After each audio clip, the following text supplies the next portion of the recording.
right, Barry, we're podcasting. How Wally, are you we're today, on. my friend? Excellent. Polly, this is so exciting. I said, this is an old Rodney Dangerfield joke. Either that or Buddy Hackett. That's how old it is.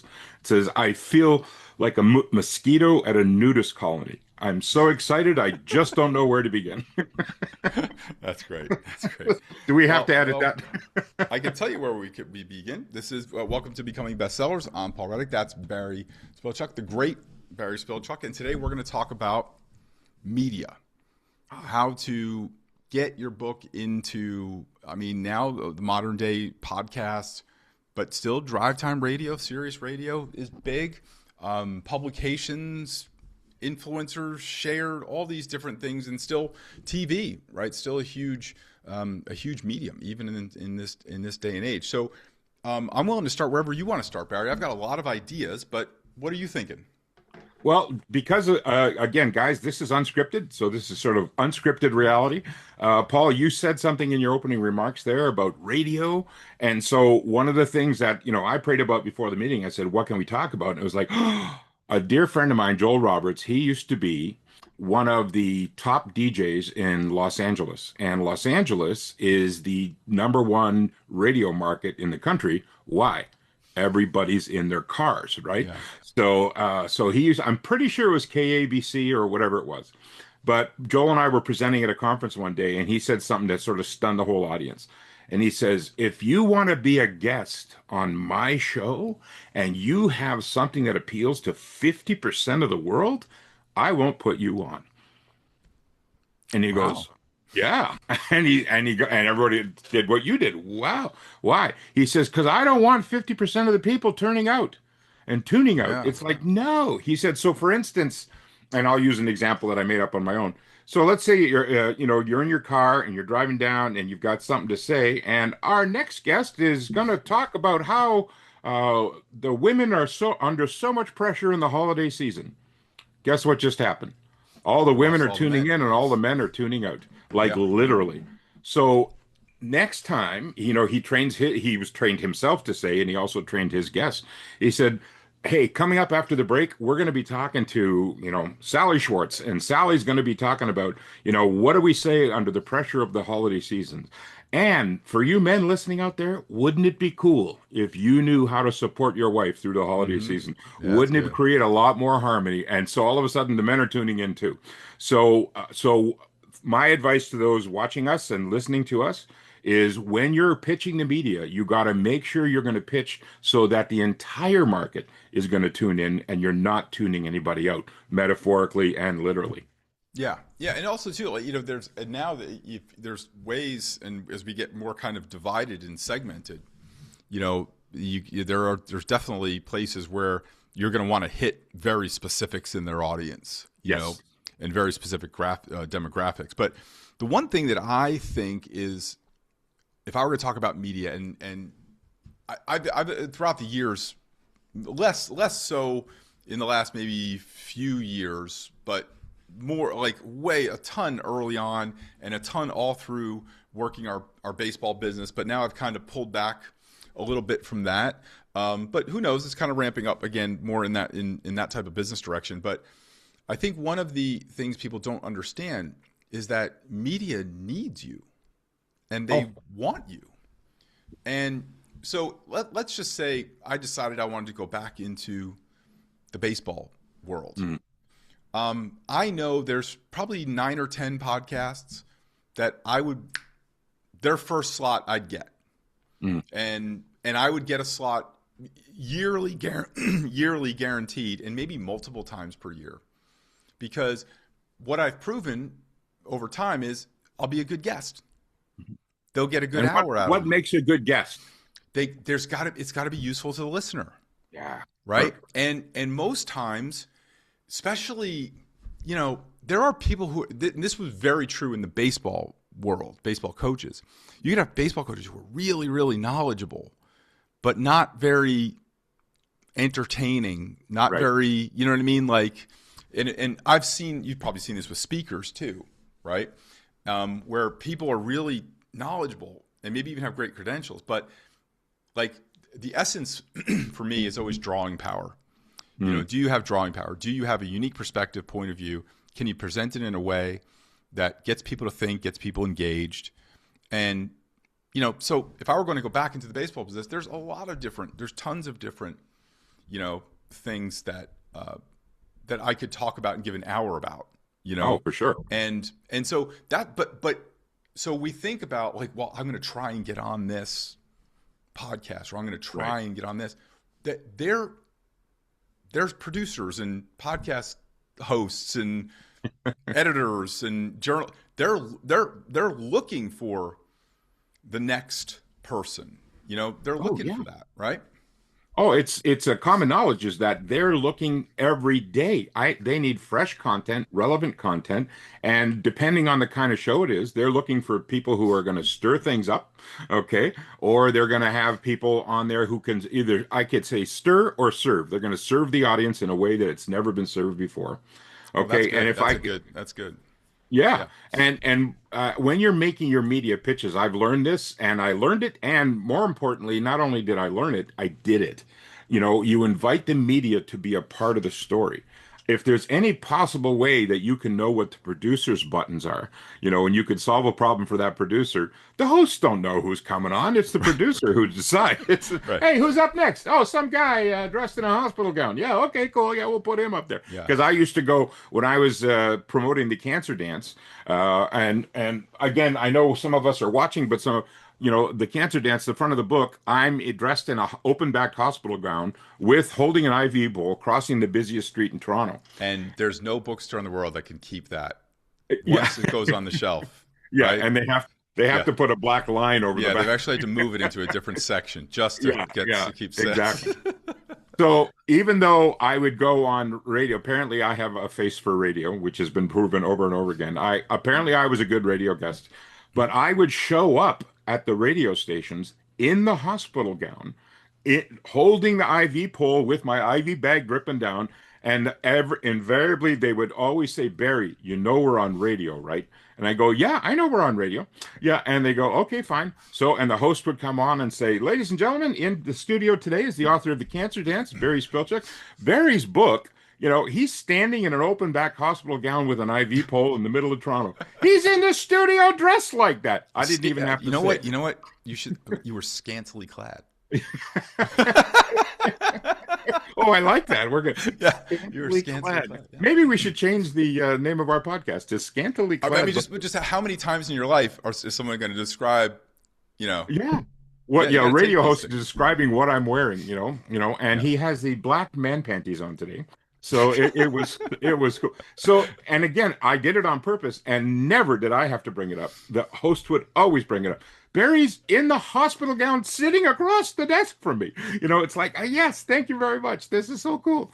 So, and in terms of involving the hosts, I was on a business call because my philosophy is if you have a book, it's a business. Okay, this is your book, it's a business. So name of my company on that is my book is a business.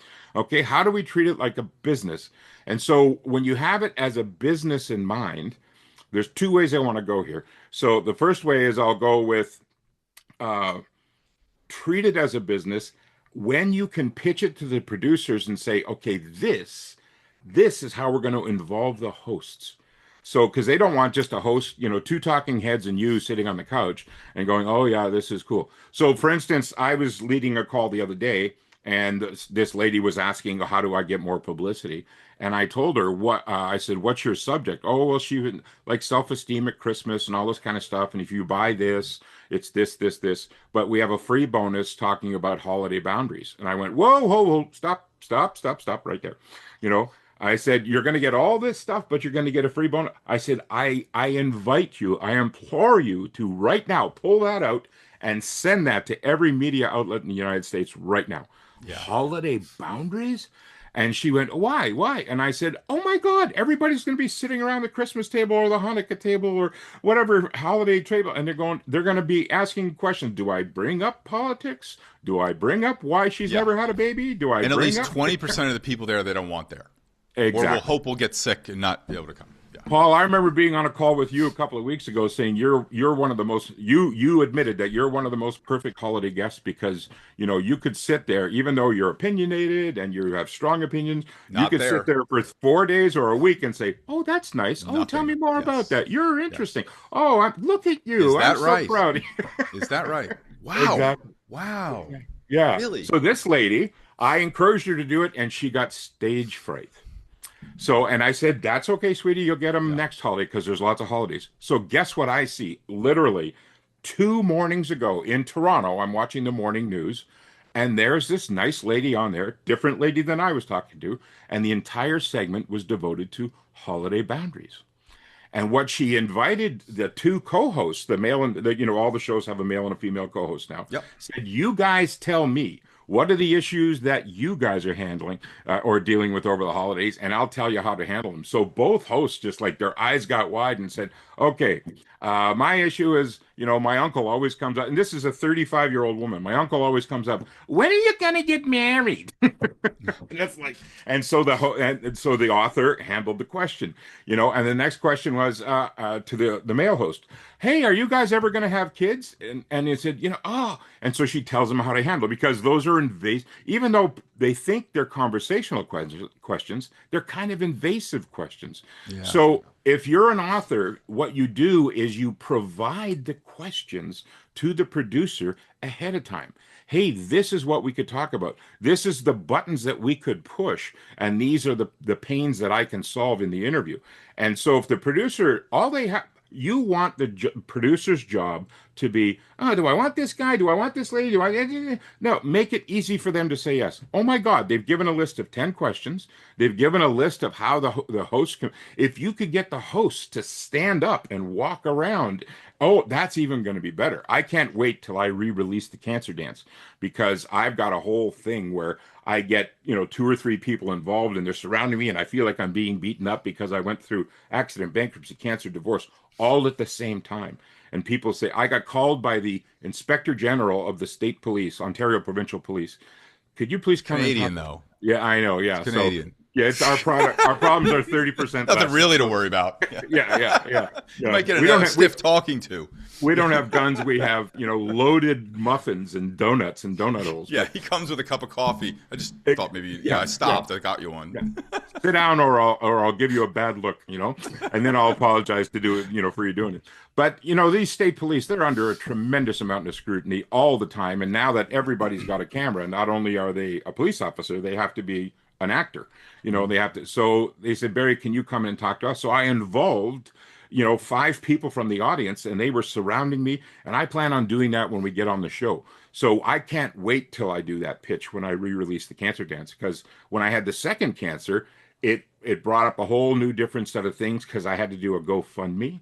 Now, again, this is a mental thing for authors. Here I was, oh, well, Barry, he was the chicken soup for the soul guy because of my little cup of chicken soup for the soul book, and so there comes a little bit of status with that, but there's also comes some expectations. You Mhm. mean you had cancer and you accident and bankruptcy and your wife said, I still love you, but I don't want to be married anymore and blah, blah, blah, blah. Yeah. And so when the second cancer came along, they said it's a $19,000 operation and we don't take credit cards and you either pay or we don't do it. And it was like, oh. And we had just been through the bankruptcy. We were still separated, but we still loved each other. We're hanging out. We never did get a divorce, thank you, God. And it was like, oh, I've got to do this now. Do a GoFundMe. But and again, forgive the ego here, but this is what people think. But I was one of the chicken soup for the soul guys. What are people going to think? Mhm. What are they going to say? One of my dear friends, Martin Root, he was the co-author of Chicken Soup for the Soul at Work. He said, here, Barry, I'm going to guarantee you what they're going to say. And this is for all of us listening and watching right now, because, we're always wondering, do I do this? Do I say this? What are people going to say? He said, Barry, here's what they're going to say. They will say what they will say. Mm. Some people will say, good for you. Some people will say, how dare you ask me for money on a GoFundMe? And he said, and you'll deal with each one as they go. And when I made, and this was 2016 when I had it, because we just been through the bankruptcy. Now I got to get $19,000 for an operation. One of my dear friends looked at me. She said, "Do you want to live or not?" Yeah. It's your second cancer, Barry. Do you want to live or not? Are you just ashamed of asking for the money and so you'll die? Or do you want to ask for the money? And, so I went on and I just, like I always do, I just told the truth, said, guys, there's a little bit of part of me that's ashamed of doing this because of everything that I've been through. But the truth is, I need your help. Yeah. Cancer has come back into my body again.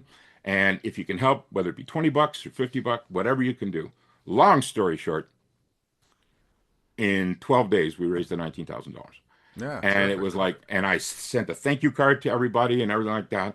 And I was worried. My biggest worry was, and this is for all of us authors out there, what's going to be your biggest worry when I go to release this book? What's going to happen? So, same thing when I went to do what I'm telling you now, Paul, is going to be in the second version of the cancer dance because some people might have to do a GoFundMe. My biggest worry is would somebody say, "Oh, how dare you? Why didn't you come to me?" Right?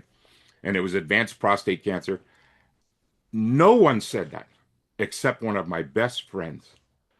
And when I said, "Is it possible you could donate $25?" Again, I was ashamed to ask, but she wrote back the most venomous letter.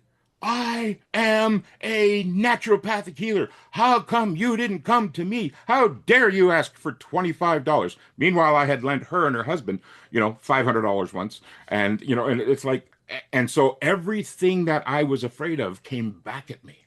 So as an author, you want to make a pitch or do I release this book? Do I tell this story in the book? Paul, you've known me for about a year and a half now. There's nothing I won't talk about. It's why, because it's going to help somebody else. It's those authors who are sitting out there. I want to release my book, but okay. And it's those buts. When you answer those buts, that's when the media says, this guy's interesting. This Yeah. lady's interesting. I want her on my show because she's going to tell me the truth. Because guess what? The producer's got somebody going through cancer. The producer's got somebody who's going through, an abortion, whatever in their lives, an accident, bankruptcy, cancer, divorce. And they're going, oh, because the producers are human too, and they want to put on a good show. Their job depends on it. So they're looking for you, and they're looking for truth. And so I could go on and on and on. Yeah, On no. that The one thing I want to point back to, I think, is really important, is that you've got to, if you're going to go on media, you got to pitch it to their producers in a language they understand, right? So like they understand their audience, right? So it's got to be important to their audience. If it's, if you're, I was just dealing with someone this morning who's in hunter, like they're a hunter? like out in the wilderness hunting. And so they're probably not going to go on like the, Today Show. You know what I mean? They're probably going to go on the hunting channel or the wilderness network, Field and Stream. Yeah. Yeah. So go for where your audience is, but also the producer, they need segments, right? And so like, if you're just going, hey, I'm a great hunter, I know everything about hunting, now you're asking them to go do the job and to dig to assume there's something great in you and do the job, versus saying like, hey, I can show you how to hunt your Thanksgiving turkey or whatever every year. Now somebody on the hunting channel, which I think there is a hunting channel, like that's pretty specific, right? I'm sure there's a morning show, on the hunting channel or some type of, and those are the things like like you said, you've got to pitch it to the producer in a way. So watch their show, right? So when you're saying like involving the hosts, right? I always think like there's always this dynamic no matter where you go, whether it's, I'm sure there's a morning show for hunting or your ESPN or the Today Show, there's the main host, right? Right. And whether that's the woman who's like kind of like the mom, or the male is stronger and that's like kind of the father figure, right? Like, so it's like Bryant Gumbel used to be, right? Yeah. Actually, my favorite's a great example, Regis and Kathy Lee. Oh, yeah. And on this podcast, our official stance, as always, it will always be Regis and Kathy Lee. No, I don't care. But it's a great thing because Regis was the more dominant person. But now I watched it. It's unwatchable. It's unwatchable. It's unwatchable, especially when you saw Regis and Kathy Lee. You can't watch this crap now. So, but different demographic. Yeah, but Kelly's the more dominant figure, right? And then there's always in the morning shows and stuff. There's always the fall guy, Yeah. right? Like Al Roker, right? It's Like usually the if they're gonna weatherman make or the somebody look sports silly, guy. yeah, Yeah. if they're gonna make somebody look silly, it's gonna be Al. Yeah. Let's make Al try Yeah. and sing this song, or let's make Al try and flip the burgers or something, right, on Yeah. the demo. Exactly. And so, like, yeah, you got to think about that, right? How am I going to involve a host? Well, I'm going to tell you, here's what we're going to do. We're going to do an exercise thing. We're going to make Al get on the Swiss Yeah. ball, and we're going to see how he can do it. And so that's an interesting thing to think about. One of the other things that I would say stops people from getting on media is, well, they already have that. Mm. They already do something like that. Well, you remember Jim Fowler? Oh, the guy, animal guy, on Johnny Carson. Yeah. Yeah. Now, what if Steve Irwin said, Yeah. they already got an animal guy?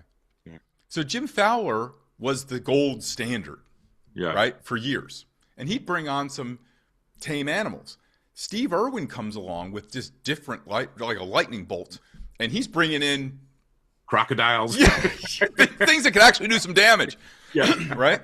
And he's got an energy, and he's got this, and he kind of knocked Fowler out of the box, right? Knocked it kind of, and so they might have somebody, but that somebody might be real comfortable in that slot, and that's an opportunity to knock them out. I did a lot of and I want to talk about writing for different things because it's the same thing as media, but I did a ton of radio when I was at the Yogi Berra Museum. We had a program on bullying and sportsmanship. Mm-hmm. Now, this isn't great isn't great that this thing happened, but it is part of what kind of propelled that into it. Right. We had the sportsmanship thing that was kind of like it was okay. It was a good program. We were proud of it. Did it at the museum. Did it at a few schools. Well, there was an incident where two hockey dads got into a fight. And unfortunately, one dad ended up killing the other dad. Right. Like at a youth hockey thing. It's called the Boston Hockey Dad, thing. Well, we had we were the only people really talking about that at the time, because that was one of Yogi's tenets of, sportsmanship, community, all this thing. So that was one of the things we were developing. Now, when that became an issue, all of a sudden, every media outlet wanted a voice on this. How should we be handling this? What should we be doing? For the first time, they're asking these questions about, is this a problem? Like, are people really fighting to this level at kids' events? How do we handle this? And how do we do all this?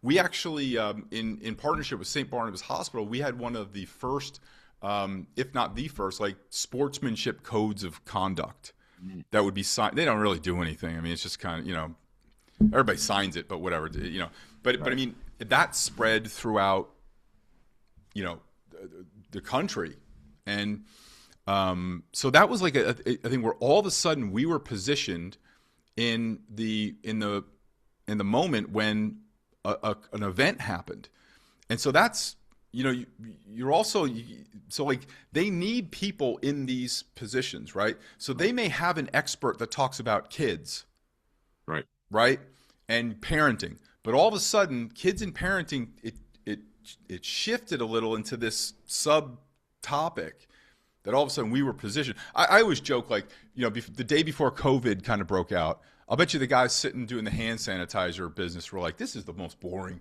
business. Like, where is this going to go? You think people are buying hand sanitizer? Like, we got how much stuff we got in the back? And all of a sudden now, like, in a day. So you just never know. But so just because they have somebody who's doing something that you do doesn't mean that they're not ripe for replacement, like Steve Irwin, and that they're all of a sudden it's not going to drift into a category that general parenting expert isn't as qualified as me, who's talked to 10,000 students and coaches to talk about this one issue. And think about over the years how many they're always going to have a fitness person. They're always going to have a cooking person. They're always going to have a finance person. They're always like, and so that's like when you have to think about approaching these outlets. If you approach them with what you said, interesting to their audience, their whole audience, interesting how you're going to engage their hosts. This is the benefit. This is what I excuse me, this is what I do, and here's the things that I can talk about that are relevant to your audience. Not just, hey, I'm smart. We're Right. all smart. We're all Yeah. smart. You know, that Well, those are things also that are too, gonna, yeah, there's a lot of when you say media, a lot of people immediately go, "Oh, it's either Good Morning America or Daybreak yeah. on CBS, or I got to get on Fox News and Friends, and I got to get on CNN. I got to get Well, the thing is, most of the people who get on Good Morning America and the Today Show and Fox, Fox and Friends, they were there. They were somewhere else first. Hmm. Okay. It's rare that your very first media appearance is going to be national. Okay. And like we had alluded to before, there are, just look in your own hometown. How many radio stations are there? Less and less every day because everybody's being eaten up. But how many television stations there are? How many newspapers there are? Okay. And now in this modern day, how many podcasts there are? Okay. They're the ones who usually uncover, the lady who did Holiday Boundaries. Where did you come from? Oh my God, that was so good. We're going to put her on the national news. Oh my God, because they talk, because the national is always looking at local saying, you got anything worth us highlighting? So just set your sights low. Sorry, always set your sights high, but take action. Like, okay, where's my entry point? You If need you that can, first one. yeah, yeah. You need that If first, and it doesn't. And what's funny in this is it doesn't matter where it is. My Mhm. first one was on Channel 13, Oh, and this is like, when you and I were younger at 13, we had the dials that only went to 13. yeah, yeah, yeah. But Channel And then it went 13 was UHF, like VHF. public broadcasting. Yeah. That was my first one. But all you need is that one. Hmm. You just need that one, and it doesn't matter if it's small or big. Like you said, everybody started. But yeah, if you're going to go for the Today Show, lots of luck. Yeah. Yeah. I was on the weekend Today Show, but the 5 a.m. one. Right. So it Right. wasn't even on the 5 a.m. during the week. Yeah. It was the weekend, not even on the main show. And I was like I was like the A block, the final in the A block Where segment, only farmers or people 524. coming home from the bars are going, oh, Yeah, whoa. yeah, yeah, yeah, yeah, yeah. We're What's that big guy in that talking about? demographic. Yeah. But that's that point. You kind of just need to break that seal and get And one. exactly. And that leads to the next point is national media. They're looking, can this guy handle himself if he gets Mm-hmm. on TV? Mm-hmm. So they want to know, a couple things. Have you been in media before? Can you handle it when the questions come? And for instance, I was going to talk about this later, but since it's come up now, you've heard me tell this story before, but our listeners haven't because this is only our second show. So, so after 9/11, there's two guys, the Harrison brothers. They started the National Publicity Summit, Mm-hmm. and Yeah. they had it going in the for many years. But all of a sudden, 9/11 happens, and they go, "Do we do the summit or do we don't do the summit?" So in February of 2002, they said, "Nope, we're doing it." And I listened to it, and I said, "I have to go." So there's about 80 of us. I fly in a plane, and they're going to they're training you how to handle the national media, but more importantly, how to pitch the national media. Okay. And so I'm thinking, okay, so they had a pre-speaker the night before, and then one of the Harrison brothers came out and said, "Hey, make sure that you've got something strange in your back pocket when you're going to pitch them, because this is the national media. They've heard everything." So I went, okay. So I went down there with these two products in mind because I wanted to save a million marriages. So I had Let's Talk About Relationships. It's the first ever couples program that you do in the privacy of your own home. You don't have to spill your guts to a therapist. Mm-hmm. Everybody loved it. I tested it on 7,000 people. But when we went public, most guys are going, "I ain't talking about no relationship, even if it's just me and my wife. I'm Bubba, and I don't say nothing." So we went, well, what will guys talk about? Well, they'll talk about money. Oh, okay. So now we tested it. We knew it worked and everything like that. So we're going to the National Publicity Summit with all of this stuff in our back pocket. We know everything, right? So it was my buddy Paul and I, a different Paul, obviously. And we get down there, and we got 2 minutes with every media. So we're trying this and we're trying that, and we get in front of Fox News, and just that's another whole story because some people go Fox News. So we're in front of Fox News and we pitch, well, did you realize that your spending habits could be screwing up your child's education? Yeah, yeah, yeah. Hey, what do you, yeah, we've heard that before. What do you do if you're a saver and your partner is a spender? Yeah, interesting, but we've heard that before. Blah, blah, blah, blah, blah. So we had 5 bullets in the gun and done. We had nothing left. So I had one in the back pocket. I said, and this, here's the title of this for all of our listeners and our viewers. Tie your offer into something that's current in the news. So the night before, we're wanting to save 1 million marriages, but okay, what's going on in the news? Why are we in New York in the first place? So we said to the Fox News guy, said, hey, the troops are about to go to war. Why don't we do something called what to say before you say goodbye? And the guy goes, what? What did you say? We said, what to say before you say goodbye? He goes, okay, it's like noon now. Where are you guys going to be around 2? I said, well, we'll probably be at lunch. I have to check a few things out. And if everything checks out, could you be in the Fox News studios tonight about 6 o'clock? And I'm sitting there thinking, no, I have to get permission. I'm here on a seminar. I said, no. I said, of course. Now, what did he want to check out? He wanted to check me out. Does this guy, can he hold himself on camera? And the worst thing for him is he interviews me and I'm a dud and he just deletes it and nothing works. But hey, am I who I say I am? Did I write one of the Chicken Soup of the Soul books? Have I spoken in front of an audience? Have I been on TV? And am I going to be a goof? He checked all that out. He calls us at 2 o'clock. He says, guys, everything checks out. See you at 6 o'clock. Cool. Just like now, that. so here's another point for our viewers right now. My pitch was what to say before you say goodbye. So Paul and I go to lunch and we say, okay, if they say yes, what are we going to say? Yeah. What are you going to say before you say go? And so you pull out the obvious stuff, but you make your pitch. You don't have to know, like, you don't have to wait for 12 white doves to fly over your house and the sign of a cross to figure out everything, right? Yes. So we get to the studio and we do the interview. And I said, about how long is it going to take? And he said, 10 minutes max. I said, okay. After 25 minutes, he goes, holy crap, Barry. He says, we're done. That's a wrap. Thank you so much. And I kind of sort of knew it was going well, but I asked for my own ego. I said, hey, Mike, how did that go? He said, Barry, that went a whole lot better. And I said, I thought we were going to have a good interview. That was amazing. Oh, thank you. Again, fast forward a month later, I get a call. Barry, do you get Fox News up in Canada? No, we don't. He said, is there any way that you can tune into a Fox News station? Why? He says, you're part of a documentary. The documentary airs this Sunday. He sent me a copy of it. Paul, I was in tears. We plug it in. They show, they're at a USO show and they're having songs and everything like that. They go to a specific family and then they cut to me. Barry Spilchuk, founder, one of the Chicken Soup for the Soul guys, and he wrote Let's Talk, and they put a picture of the product up there. And it was like, oh, cool. And what do you have to say, Barry? And, they brought me in twice. And then at the end of the 12-minute documentary, they show a troop getting on an airplane.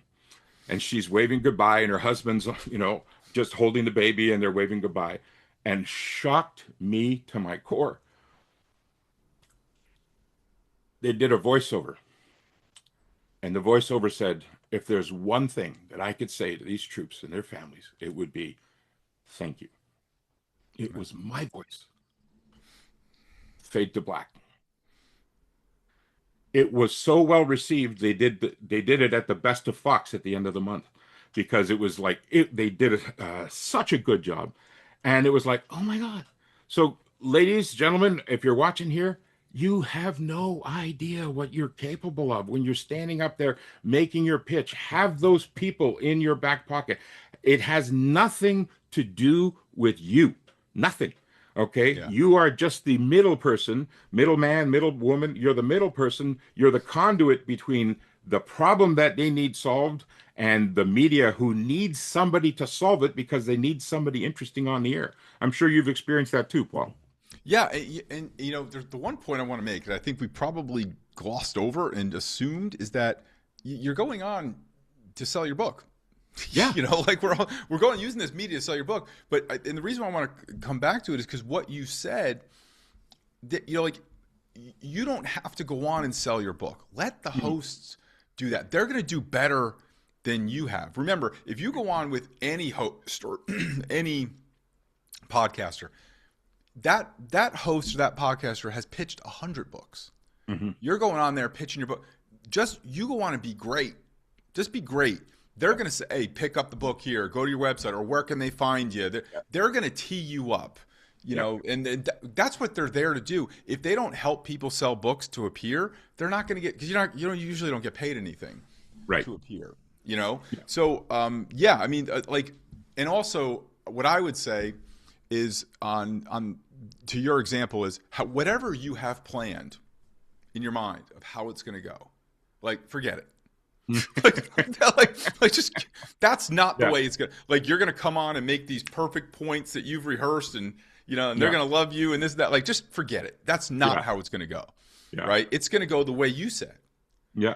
They're gonna ask you a question, or they're gonna find an angle, and they're gonna say, "Oh, you're tonight." That's how I got started. I wish I had it ready to get pulled up, but talk about media is just a hitchhike on that. I would say, you got to be out there, right? You got to be out there doing some stuff for people to see you, right? To see you can't have your best stuff kind of hidden behind, just sitting there waiting. No one's going to call you out of the blue, because there's thousands of people who are calling them and emailing them. Oh yeah, already. And you have to have an arsenal full of stories and experiences. And the thing is, if it's too pre-planned, I've got to get this and I got to get to, nah. My thing is just go out there and be prepared to tell the truth.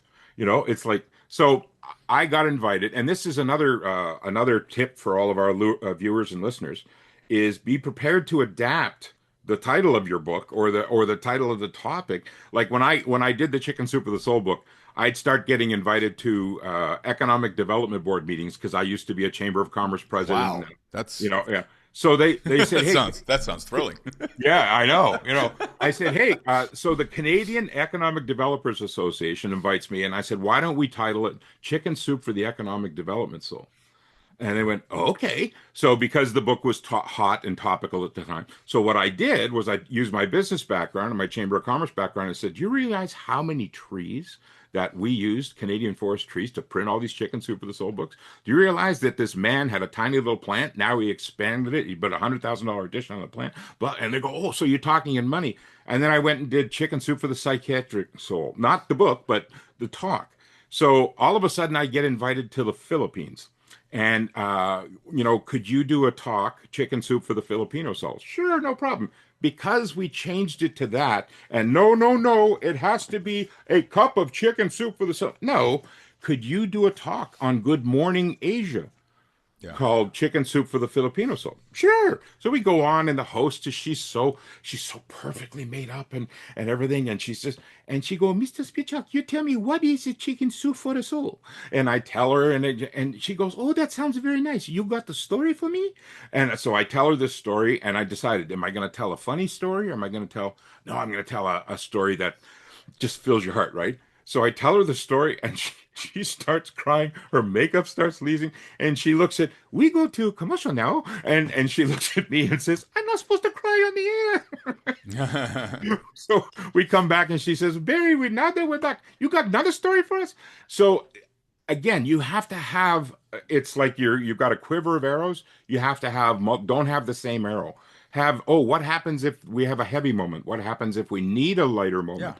What happens? Just have anything ready to go. Yeah, and so the interesting thing is the way, if in my baseball career, probably the top 2 or 3 questions I got is, how did you get to work for Yogi Berra? They all thought that I must have known him or somehow. I didn't before. So here's how it happened. I was giving a T-ball clinic to about 17 T-ball coaches on a Tuesday night at the Scotch Plains Fanwood High School cafeteria. Really top drawer marquee. These gigs don't come around often. Yes, is what I say. Of course I'll be there. Of course I'll do it. But it's actually how we built our business. Our offline business was we would work with the T-balls and the T-ball parents because nobody wanted to talk to them. Mm-hmm. Well, those kids play baseball for the next like 6-7 years. So we were first, right? So at the time, the Yankees had a second baseman called Chuck Knobloch, named Chuck Knobloch, not called, named Chuck Knobloch. Couldn't throw from second to first, right? He had the yips. He had the yips. And so for the yips, for those you don't know, is like golfers have it a lot. They miss a 1 foot putt, they'll miss it by 3 feet. Well, he had the yips. He would play second base. When he got a ball, he would throw it like 40 feet over the first baseman's head, which was the first one was only maybe like 45, 50 feet away at the most. Yeah. So it was a real problem. So, they all think it's mental, right? Well, I didn't think it was mental. I actually thought it was physical. And I said, it was so hot at the time, I took a bunch of pictures that I had of him, and I said, look at him throwing last year. Look at him throwing this year. His throwing mechanics got changed. So I think it's physical. Mm-hmm. They don't think it's physical, so they're mental. And then he starts thinking about it more. Now it kind of becomes mental. Yeah. And so a guy comes up to me after and says, that's an interesting thing, that Chuck Knobloch thing. I'm the sports editor for the Star Ledger, which is the biggest, at the time, this is 1999, biggest paper in New Jersey. 6 million people, 7 million people were getting that. And he goes, well, come to my office. We'll talk about doing a thing. Thursday, I'm in his office. And there's 3-4 people there. There's a guy sketching. He's like, well, show me. I said, well, I think he does this. I think he does that. I think he does this. And when you're doing a response to this, I'll see if I can pull it up. But and I didn't think anything. He's like, all right, cool. Maybe we'll run something on Sunday. They ran a full page story on the Sunday Star Ledger, and you'll see these drawings. You'll clearly see it's me. Right. And it doesn't look, but you'll see the outline. You'll just know like. But it was all about me and my theory on Chuck Knobloch. Mm. And so what happened is that came out of nowhere. But next thing, I'm packed out like almost immediately, calls and stuff like that, because they put at the end, if you want to work with Paul, there's the how to get in touch with him. Then the Monday that came out, a guy from the Liberty Science Center. If you ever come through New Jersey, it's the big geodesic dome, Buckminster Fuller, right? That's across from the Statue of Liberty. Yeah.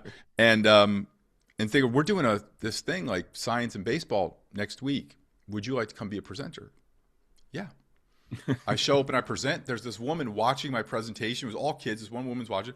They give me a table. I go back to the table. The woman's name was Lily. My table was next to the Yogi Berra Museum. And she said, we got to work with you. Can you come in and meet Dave Kaplan? Who's our executive director. Dave Kaplan ended up being in my wedding party. Still one of my great friends today. That Tuesday, the following Tuesday, I'm sitting in Dave Kaplan's office talking about working together, and Yogi Berra comes, sits down next to me, goes, how you doing, kid? And that was it. Wow. That was it. So it started with, I was out there talking about stuff. The media came in. That media led to another opportunity, which led to a connection that was 15 years. And I mean, I can't even tell you what that's been in my life as far as everything you can imagine a relationship with that be. And I there wasn't any I was the resident speaker there for 15 years. Right. There was no resident speaker. There wasn't any of that. Yeah. We developed a camp there for we had the first camp that had special needs kids that was into like we did some amazing work there for 15 years, and it's all because I was out there talking in the most unlikely of places. Yeah. So don't judge, like you never know. Like is that likely to happen again? I don't know, probably not. But the principle I always say is, and it goes to what we were saying about get on the map, right? You got to start small. Take a podcast that's got 15 listeners. Yeah. Because you're probably going to be bad. Yeah. The first one, right? And I would rather have 100 podcasts with 1,000 listeners than have be on one podcast with 100,000. Right. Because you're going to get, by the time you get done with that 100th one, you're going to be so good, and you'll get the same cumulative effect versus one shot at 100,000 people. Actually, you might even get a better cumulative effect because that one at 100,000 has a certain demographic where, the 100 shows, hey, they've got all kinds of different interests and things like that. And, if I can piggyback on your baseball story, It's baseball, books, and business, all in the same. My son is 4. Bear, we need a coach for the T-ball team. And I Your went, and son is 4 now, Barry? yeah, 40 now. So this is 36 years old. Oh my Fair, God. you really Oh, are. Yeah. I just lied. He's 41 now. So 35 years ago. Oh my God, 37 years ago. So he wants to play T-ball. Bear, we need a coach. And I was known in the baseball because I was a pretty good player. And so okay, fine, I'll coach him, because nobody else, and all the other parents are looking around. No, no, no. So my goal was for them to love baseball and make it fun. So 2 other fathers said, "Okay, we'll help you." So in the very first practice, I said, "Okay, guys, here's what we're going to do." I said, "I'm going to pretend that I hit the ball, and we're all going to run to first base, and you're going to follow me. And then we're going to run to second base, then we're going to run to third base, then we're going to run home. You ready? Any questions?" "Yeah, Coach Bear. Yeah, what? What's first base?" And I went, "Oh no." Oh no, oh no, no. And I said, "Okay, guys, follow me." And so we made it fun. And then because I was first, when we got to home plate, I fell down in front of the plate. And in order to get to home, they had to jump over top of me. But when they went to jump over top of me, I caught them and I gave them a hug with the parents' permission. And we had so much fun Yeah. until we didn't. One guy comes up after 4 games and said, "When is my son going to learn how to throw?" Well, I if you're going to said, be "Well, nitpicking about this stuff. yeah." I said, "Well, the Blue Jays start at 4 o'clock, sir." I mean, it's like, Yeah. what? And I said, "No, my job as a 4-year-old coach, or a coach of 4-year-olds, okay, is to make them love the game first and have fun. Because, in Yeah. T-ball, somebody hits the ball and there's no position players. 16 guys and girls run after the same ball, right? And in my job, and at the end of the year, and I don't mean to blow my own horn here, there was an award they gave me Coach of the Year, Oh, because well, come the on. the parents were going, and this guy, you know what he did. One of my kids, she's now 41. She still calls me Coach Bear on Facebook and everything like that. But one of the parents said, "Hey, are you that guy? You do seminars and stuff like that?" "Yeah, well, I own this company. We could use some fun in our company." And all of a sudden, he said, "I heard you just wrote a book." And I said, "Yeah," and it was this book, The Magic of Mastermind Teams. And he said, Hmm. "Hey, how'd you like to come in and talk to my staff?" And I said, "Well, this is what I do for a living." "Yeah, just tell me how much." And he says, "Yeah, we'll take a book for everybody too."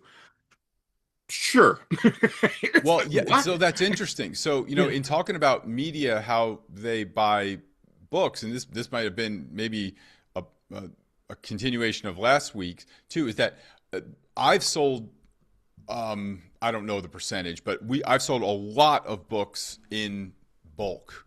Mm, That a team's going to take 20, right. or a little league is going to take 300, and Right. so there's a lot of books that are sold like that. Yeah. That you just have an introduction. You have an in, and then the next thing you know, they want you to come speak, they want you to be on their show, and they want to take, or they want you to be part of their clinic or convention, or Oh, for or, sure. or event, and they want to take a book for everybody because they've got budget for that. Exactly. And ironically, they might not have budget for speaker. Like that's what Right. happened with one company. They said, "Hey, look, our speaker's budget is this, but our education budget is this." I sold just as much, if not more, in books than I did in the speaker fee, because you want to be in front of them. You say, "Hey, pick a figure. You pick a figure. I'll say yes, and we'll go." And especially in your early days. I mean, if you're into the superstar speaker range, then you get to dictate the terms. But yeah, hey, oh well, we're stuck and we need a speaker, and oh well, my fee is this. "Oh, that's way above our fee." I said, "Well, tell you what, I really want to do it. It helps me to get in front of your people. I really want to do it. You pick a figure, I'll say yes, and we'll both be happy." Oh my gosh! And I've never had anybody screw me on that. "Oh well, my fee, I pick a figure of $1." I Yeah. would have had to say yes. No one's ever done that. But then they say, "Oh, but we do have an education budget. Can we buy books? Can we buy workbooks? Can you? Oh, sure." And that's Yeah. sometimes, depending on how many in the audience, that's worth more than your speaking fee. Okay. Yeah. So, and it's all add-on business, if not, because all you're doing is selling paper and Surlock's bounding, and they liked it because it was a business. "Oh, well, it's my book is a Surlock," and this is 1994. Okay. Yeah. And Yeah. "oh, my book is a Surlock's binding." No, they like that because they can sit at it while we're Mhm. talking and they open it up. And so my wish is that we don't limit ourselves, just it's whenever possible, if it's morally, re, you know, good for you, just say yes and figure it out. Yeah.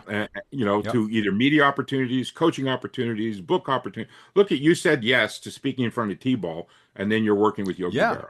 You know, And like so I tried to find it. I couldn't yeah, find it. It's there. I just don't want to go yeah, digging. But the thing is that the principle is like you just got to be out there. yeah, Yeah. And now it's easier than ever to be out there and to be talking about things. yeah. The last thing that I would say is on media is create your own media. Mm, Like so. I have a weekly gathering on Tuesdays at 12. We're creating our own media here, right. right? And there's nothing stopping you today. The most powerful people in media now are all podcasters Yeah, that are, started with, you don't need a whole lot here to start. Like we're literally, there's been $0 invested in this. And there's hmm, nothing to say that this couldn't be. I actually have two clients right now who are in the middle of viral moments. mm, One that happened about a week ago. Probably Nicole from who does the money. She teaches kids how to do their money from the right. group. So Yep. she had a post go viral into the millions. Wow. And I have a musician I work with who's kind of having her moment at the moment, and it just happens.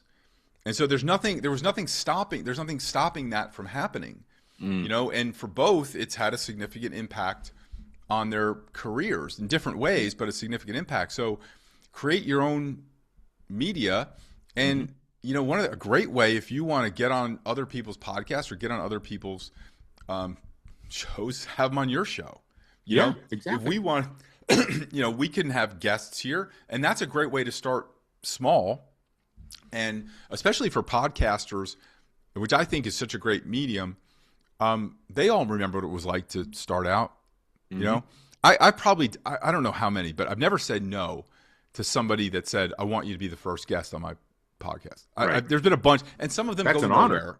Yeah, That's some of an them go honor. nowhere. Yeah, Yeah. yeah, But I don't know. Wouldn't it be great to say I was the first guest on the Joe Rogan podcast? Exactly. You just Exactly. don't know. You don't know. Well, And that happened for me just a few weeks ago. This guy approached me. Hey, I just gave a whole bunch of money to another coach, but can I pick your brain for a moment? I'm going, okay. So this is a It's like, 20-minute I just got call. engaged with somebody else, but I'd like to go on a date with you. Just Yeah, exactly. So this was like, okay. So it was supposed to be 20 minutes. It turned into an hour and a half. And because I'm a God guy and the Holy Spirit was speaking through me, and because the guy said, well, what about this? And I went, oh, wow. This, oh, yeah. What about this? And he goes, oh, the man's in tears. Okay. Half an hour later, he says this. And I went, oh, well, what about this? Again, it was a down. I call it Gmail. For those who are God people, that's God mail. If you're not a God person, that's gut mail. It's that gut feel, right? So I got another Gmail. Hey, what about this? And he goes, oh, this. And then at the end, and I said, hey, Ed, I got one more Gmail for you. If we did this, you could stay home with your wife. You don't have to travel anymore. That was 2 months ago. And he says, I'm sorry I can't work with you, Bear. I've hired somebody else, but I heard about you. So thank you for the time. He calls me last week. Hey, Bear, I did what you said. All those Gmails you got, I did what you said. I'm starting a summit. It's going to be a Christian Leaders Summit.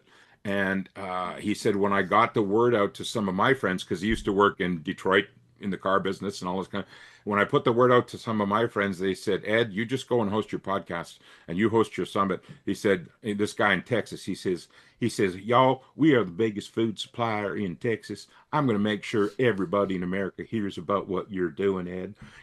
So all of a sudden, so I say yes to Ed, even though he's given money to somebody else. And I had the honor of being on his show, one of the very first guests. And it's going to be a summit in January to launch the year right for Christian leaders. And it was like, oh, okay. So like you just said, hey, I got to be one of the first guests on this show. And I think Ed is going to explode in a good way all over America and all over the rest of the world because he finally said yes to who he was. Okay. And that's what these authors who are listening to us, when you finally say yes to who you are, you can step up to the plate with anybody and you don't have to hit a home run. You can hit a single and you can still win the game. So, I mean, you could hit a walk off. So next week we're going to talk about a lot of cool stuff too about, the who behind your do, and, why are you doing this and how to do this. And again, connecting it to the media and all that kind of stuff. But I know Paul and I are just having a riot hosting these things for you because, as you can see, we are not scripted. No. We're just like, hey, where do you want to go? Oh, that reminds me of this, because Yeah. if we go in scripted, it goes, oh, Barry, you should have told that story. You should have left out that word. Nah, you get raw. Paul and Barry raw. There you go. Yeah. Yeah. That could go a lot. Yeah.